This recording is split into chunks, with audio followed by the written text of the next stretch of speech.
ಮದುವೆ ಮನೆ ಶೈಲಿಯ ರುಚಿಯಾದಂಥ ಹೋಳಿಗೆ ಸಾರು ಮಾಡುವಂಥ ವಿಧಾನ ಹೆಂಗೆ ಅಂದರೆ, ಮೊದಲು ಒಂದು ನಿಂಬೆಹಣ್ಣು ಗಾತ್ರದಷ್ಟು ಹುಣಸೆಹಣ್ಣ ನೆನೆಸಿಟ್ಕೊಂಡು ಅದನ್ನು ಚೆನ್ನಾಗಿ ಕಿವುಚಿ ರಸನ ತೆಗೆದಿಟ್ಕೋಬೇಕು. ಈಗ ಹೋಳಿಗೆಗೆ ಸಾರಿಗೆ ಮಾಡುವಂಥ ವಿಧಾನಕ್ಕೆ ಫಸ್ಟು ಮಸಾಲೆನ ಹುರ್ಕೋಬೇಕು. ಅದಕ್ಕೆ ಒಂದೆರಡು ಈರುಳ್ಳಿ, ಆಮೇಲೆ ಒಂದು ಬೆಳ್ಳುಳ್ಳಿ,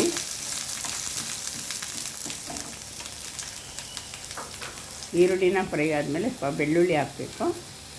ಎರಡು ಬ್ಯಾಡಿಗೆ ಮೆಣಸಿನ್ಕಾಯಿ, 2 ಬ್ಯಾಡಿಗೆ ಮೆಣಸಿನ್ಕಾಯಿನ ಹಾಕಿ ಹುರ್ಕೋಬೇಕು. ಆಮೇಲೆ ಒಂದು ಮಿನಿಮಮ್ ಸೈಜಿನಷ್ಟು ಟೊಮೊಟೊನ ಹಾಕಿ ಇದ್ರ ಜೊತೆಯಲ್ಲಿ ಸ್ವಲ್ಪ ಹುರ್ಕೋಬೇಕು.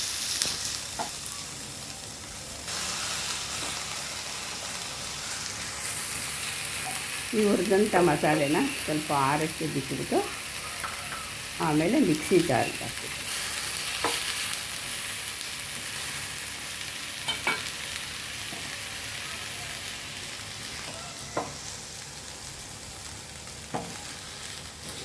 ಈಗ ತೆಂಗಿನಕಾಯಿನ ಸ್ವಲ್ಪ ಸ್ಟವ್ ಆಫ್ ಮಾಡಿಬಿಟ್ಟು ತೆಂಗಿನಕಾಯಿ ಅದೇ ಹಿಟ್ಟಲ್ಲೇ ಸ್ವಲ್ಪ ತೆಂಗಿನಕಾಯಿನ ಹುರ್ಕೊಂಡ್ರೆ ಸಾಕು.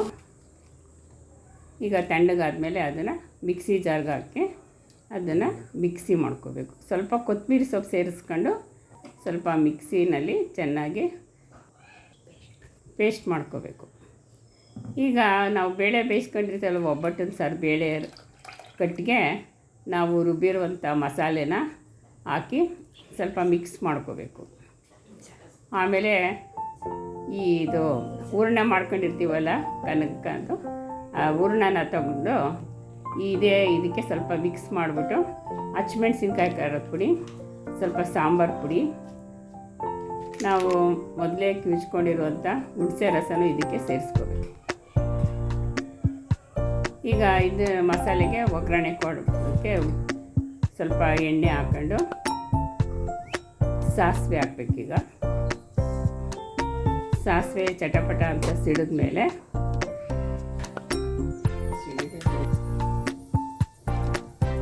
ಸ್ವಲ್ಪ ಜೀರಿಗೆ,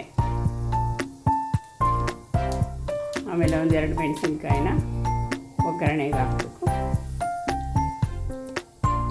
ಹಾಗೆ ಕರಿಬೇವು ಸೊಪ್ಪು,